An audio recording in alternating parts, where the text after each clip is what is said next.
ఆడపిల్లలకి వాళ్ళ పుట్టింటి మీద ఎంతో ప్రేమ, మమకారం ఉంటది. ఈ వీడియోలో ఒక్కసారి చూడండి.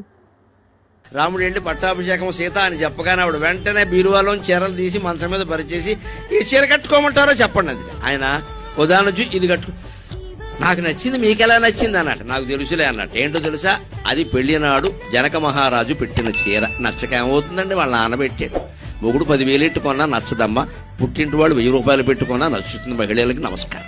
అదంతే మమకారం. మా నాన్న పెట్టాడు, అప్పటికి ఆ తండ్రి పోయాడు అనుకో పొరపాటునే, ఇంకా నచ్చుతుంది. మా నాన్న వెళ్ళిపోయాడు పాపం, ఎంత ప్రేమతో పెట్టాడు.